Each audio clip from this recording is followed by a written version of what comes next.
সুপ্রিয় শিক্ষার্থীবৃন্দ, আসসালামু আলাইকুম।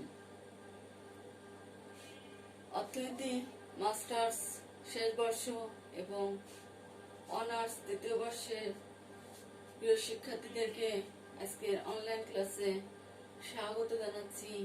আমি মুসাম্মদ সাইনা সুলতানা, সহযোগী অধ্যাপক, অর্থনীতি বিভাগ, ধামরাই সরকারি কলেজ, ধামরাই, ঢাকা।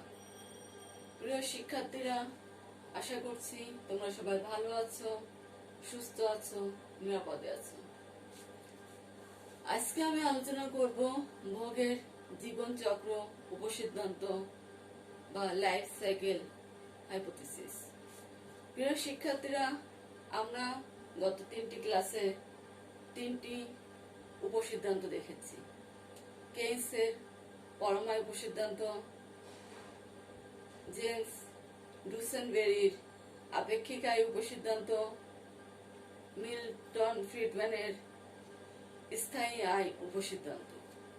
আর আজকে দেখব জীবনচক্র উপসিদ্ধান্ত। জীবনচক্র উপসিদ্ধান্তের মূল প্রবক্তা হচ্ছেন অ্যান্ডো ও মডিগ্লিয়ানি। এই উপসিদ্ধান্তগুলো কি করছে? আমরা দেখেছি যে স্বল্পকালীন আয় ও ভোগের সম্পর্ক হচ্ছে অআনুপাতিক এবং দীর্ঘকালে আয় ও ভোগের সম্পর্ক হচ্ছে আনুপাতিক। স্বল্পকালে এবং দীর্ঘকালে আয় ও ভোগের মধ্যে এই অসামঞ্জস্যতা, এই 4টি উপসিদ্ধান্ত বিভিন্নভাবে ব্যাখ্যা করেছে। সবাই ব্যাখ্যা করেছেন যে স্বল্পকালে আয় ও ভোগের সম্পর্ক হচ্ছে অআনুপাতিক এবং দীর্ঘকালে আয় ও ভোগের সম্পর্ক হচ্ছে আনুপাতিক। এই 4টি উপসিদ্ধান্তে এই বক্তব্যটা অর্থনীতি বিজ্ঞান বিভিন্ন দৃষ্টিকোণ থেকে ব্যাখ্যা করেছেন। আজকে আমরা দেখব লাইফ সাইকেল হাইপোথিসিস। এই হাইপোথিসিসের প্রবক্তা হচ্ছে অ্যান্ডো ও মডিগ্লিয়ানি। মূলত 1963 সালে তাদের দুজনের মিলিতভাবে লিখিত প্রবন্ধ the life cycle hypothesis of savings, aggregate implications and test এর উপর ভিত্তি করে সামষ্টিক অর্থনীতিতে ভোগ তথ্যের বিশ্লেষণে জীবনচক্র উপসিদ্ধান্ত গড়ে ওঠে। অবশ্য তারও আগে 1954 সালে মডিগ্লিয়ানি আর ব্রামবার্গকে নিয়ে ভোগতত্ত্বের প্রাথমিক মডেল প্রদান করেন।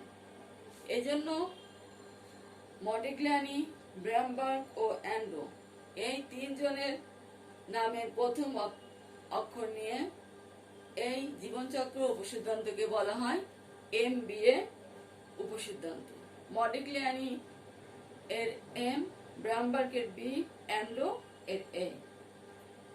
এই 3 জনের নামানুসারে লাইফ সাইকেল হাইপোথিসিসকে আবার MBA উপসিদ্ধান্ত বলা হয়। মূলত অ্যান্ড্রো মডিগ্লিয়ানি আমেরিকা, কানাডা ও সুইজারল্যান্ডের মতো উন্নত দেশের মানুষের ভোগ ও সঞ্চয় আচরণের তথ্য নিয়ে গবেষণা করেন। এই তথ্যে মানুষের সমগ্র জীবনকে বিভিন্ন পর্যায়ে বিভক্ত করে প্রতিটি পর্যায়ে আয় ও ভোগের সম্পর্ক নির্ণয় করা হয় এবং পাশাপাশি মানুষের সঞ্চয় আচরণ নিয়েও বিশ্লেষণ করা হয়। আবার সারা জীবনব্যাপী মানুষের আয়, ভোগ ও সঞ্চয়ের মধ্যে সম্পর্ক নির্ণয় করা হয়।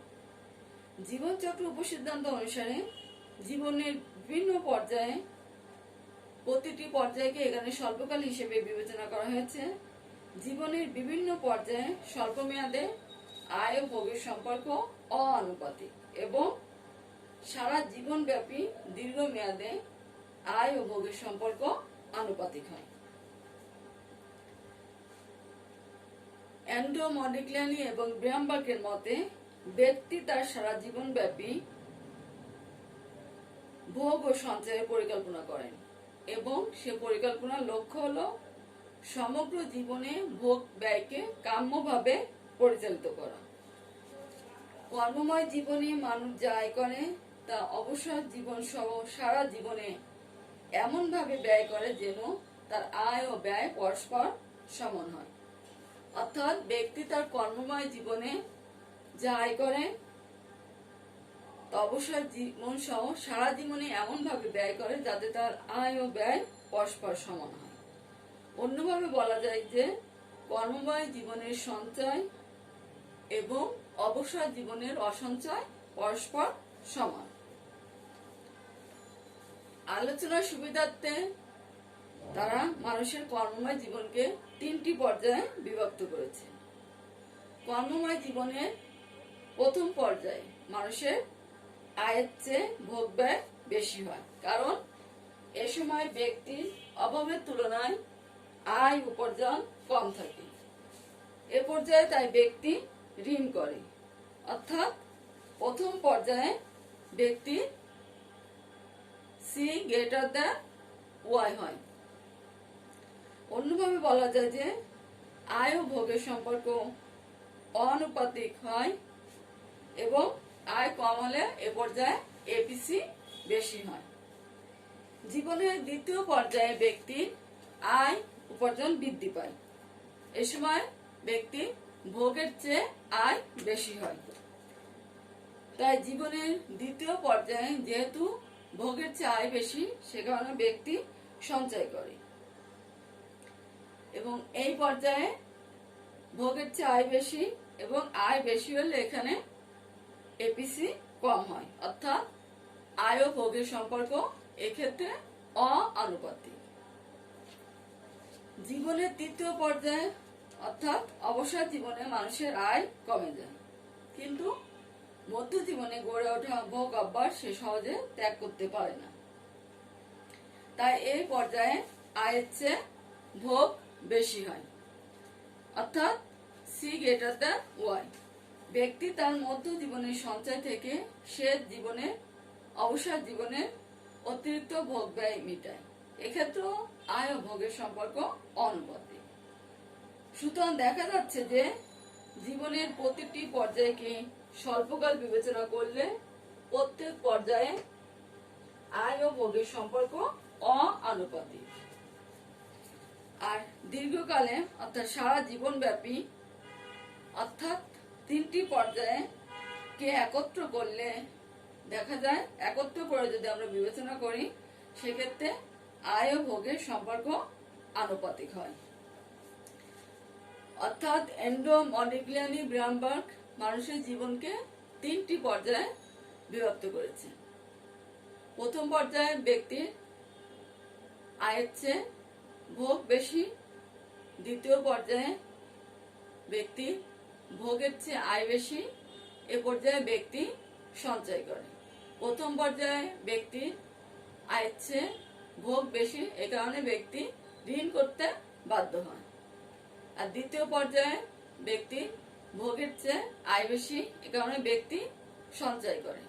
তৃতীয় পর্যায়ে আবার দেখা যাচ্ছে যে ব্যক্তির আয়ের চেয়ে ভোগ বেশি, এক্ষেত্রে সে কি করে, সে তার পূর্বে সঞ্চয় থেকে তার ভোগ ব্যয় মিটায়। এভাবে আমরা যদি জীবনের 3টি পর্যায়কে প্রতিটি পর্যায়কে স্বল্পকাল হিসেবে বিবেচনা করি সেক্ষেত্রে দেখা যাচ্ছে যে আয় বাড়লে এপিসি কমে, আয় কমলে এপিসি বাড়ে। আর 3টি পর্যায়কে একত্র হিসেবে বিবেচনা করে দীর্ঘকাল বিবেচনা করি সেক্ষেত্রে দেখা যায় যে আয়ের পরিবর্তনের সাথে সাথে এপিসি স্থির, অর্থাৎ আয় ও ভোগের সম্পর্ক আনুপাতিক এবং স্বল্পকালে আয় ও ভোগের সম্পর্ক হচ্ছে অআনুপাতিক।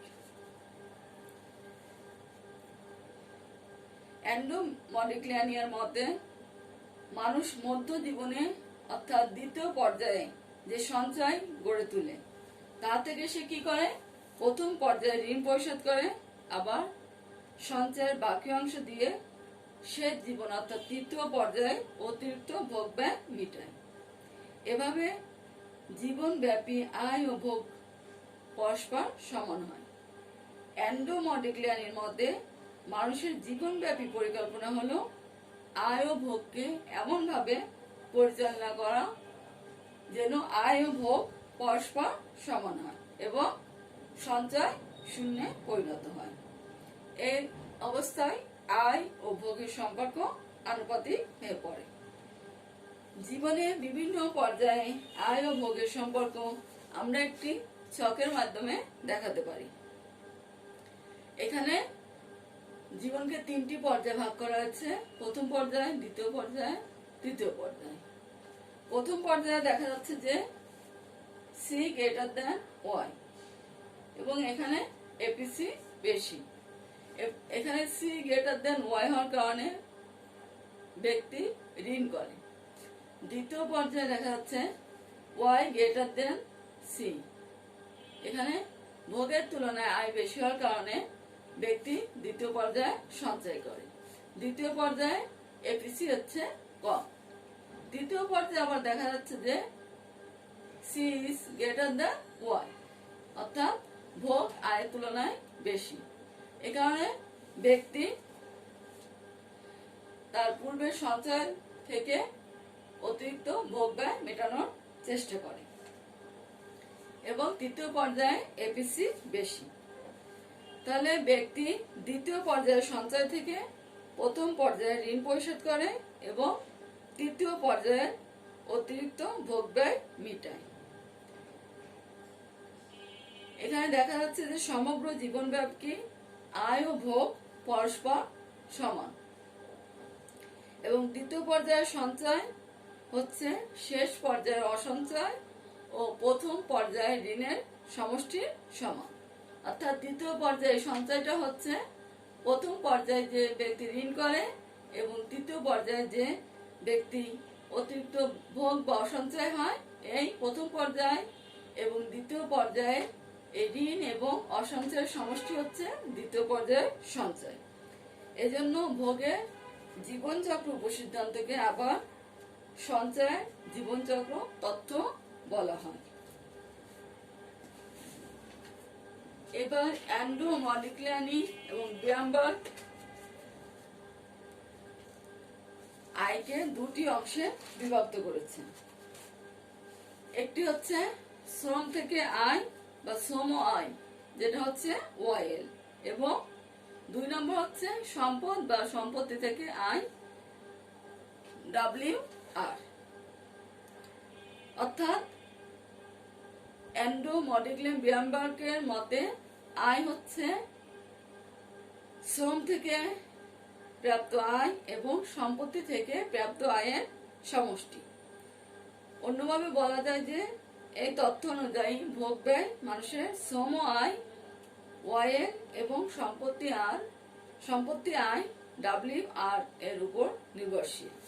অর্থাৎ C equal to B YL plus A W R.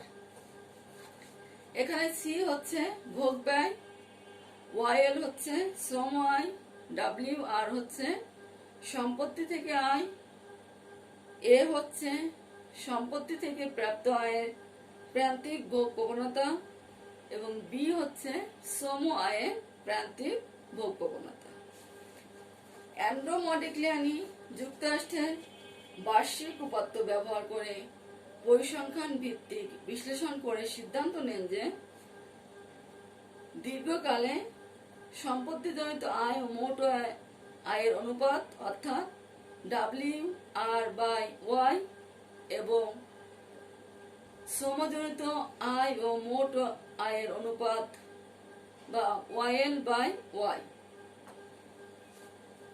W R by Y এবং ওয়াইএল বাই ওয়াই, দীর্ঘকালে এই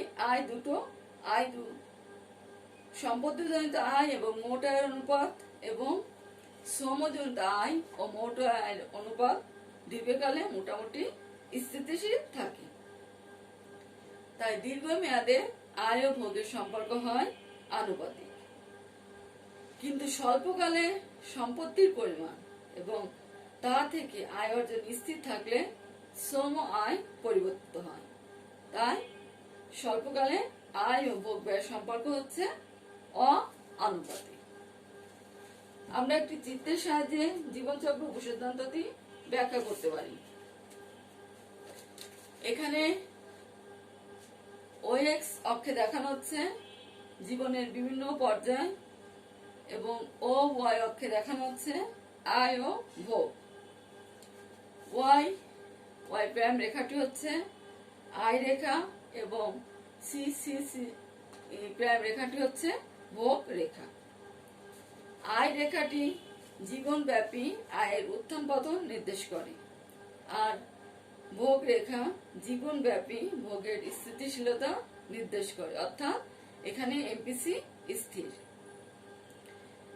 জীবনব্যাপী ভোগের স্থিতিশীলতা নির্দেশ করে, অর্থাৎ ব্যক্তি সমগ্র জীবনব্যাপী একটি নির্দিষ্ট ধারায় ভোগ ব্যয় পরিচালনা করে। প্রথম পর্যায়ে ব্যক্তি আয়ের তুলনায় ভোগ বেশি, অর্থাৎ এখানে ব্যক্তি ঋণ করে। দ্বিতীয় পর্যায়ে ভোগ থেকে আয় বেশি, এ পর্যায়ে ব্যক্তি সঞ্চয় করে এবং এখানে ব্যক্তি সঞ্চয়ের একটি অংশ দিয়ে প্রথম পর্যায়ে ঋণ পরিশোধ করে। তৃতীয় পর্যায়ে আবার দেখা যাচ্ছে যে ভোগের তুলনায় আয় বেশি, ভোগের আয় তৃতীয় পর্যায়ে আয়ের তুলনায় ভোগ বেশি। এইখানে ব্যক্তির কি হয়? অসঞ্চয় হয়, অর্থাৎ ব্যক্তি দ্বিতীয় পর্যায়ের সঞ্চয় থেকে তৃতীয় পর্যায়ের এই অতিরিক্ত ভোগ ব্যয় মেটায়। প্রতিটি পর্যায়কে স্বল্পকাল বিবেচনা করা হলে প্রতিটি পর্যায়ে অর্থাৎ স্বল্প মেয়াদে আয় ও ভোগের সম্পর্ক হচ্ছে অআনুপাতিক। কিন্তু তিনটি পর্যায়কে যদি একত্র করে বিবেচনা করি অর্থাৎ জীবনব্যাপী আয় ও ভোগ পরস্পর সমান। এই প্রথম পর্যায়ে ঋণ এবং অসঞ্চয় সমষ্টি হচ্ছে দ্বিতীয় পর্যায়ে সঞ্চয়। তাই জীবনব্যাপী আয় ও ভোগ পরস্পর সমান, অর্থাৎ দীর্ঘমেয়াদে আয় ও ভোগের সম্পর্ক হচ্ছে আনুপাতিক। তাহলে দেখা যাচ্ছে যে জীবনব্যাপী অর্থাৎ দীর্ঘকালীন গড় ভোগ প্রবণতা স্থির থাকে, তবে দীর্ঘকালে আয় ও ভোগের সম্পর্ক আনুপাতিক হলেও স্বল্পকালে আয় ও ভোগের সম্পর্ক হচ্ছে অআনুপাতিক, অর্থাৎ স্বল্পকালে এপিসি পরিবর্তিত হয়। তাহলে জীবনচক্র উপসিদ্ধান্ত হিসেবে এক কথায় আমরা বলতে পারি যে অ্যান্ড্রু মডিগ্লিয়ানি গ্রামবার্গ জীবনকে তিনটি পর্যায়কে বিভক্ত করেছে, অর্থাৎ ব্যক্তির কর্মময় জীবনকে তিনটি পর্যায়ে বিভক্ত করেছে। এখানে প্রথম পর্যায়ে ব্যক্তির আয়ের তুলনায় ভোগ বেশি, এখানে আয়ের তুলনায় ভোগ বেশি, অর্থাৎ ব্যক্তি কি করে? এখানে সে ভোগ ব্যয় মেটানোর জন্য ঋণ করে। দ্বিতীয় পর্যায়ে ব্যক্তির আয় ভোগের তুলনায় বেশি, এ পর্যায়ে ব্যক্তি সঞ্চয় করে।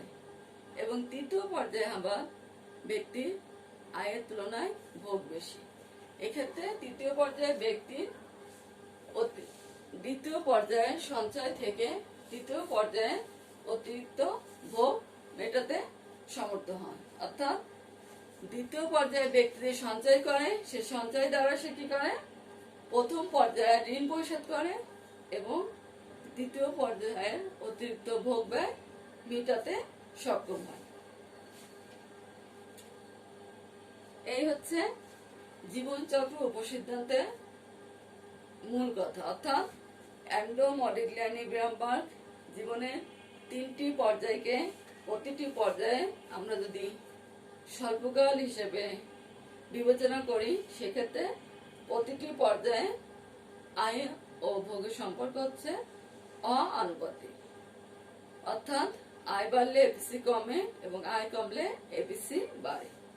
এবং এই জীবনের তিনটি পর্যায়কে আমরা যদি একত্র হিসেবে দীর্ঘকাল হিসেবে বিবেচনা করি, সেক্ষেত্রে দেখা যায় যে আয় ও ভোগের সম্পর্ক হচ্ছে আনুপাতিক, অর্থাৎ আয়ের পরিবর্তনের সাথে সাথে এপিসি স্থির। এবার আমরা দেখি জীবনচক্রের উপসিদ্ধান্তের কিছু সমালোচনা রয়েছে। জীবনচক্র উপসিদ্ধান্তটি বিভিন্ন অর্থনীতিবিদ কর্তৃক সমালোচিত হয়েছে। এক নম্বর হচ্ছে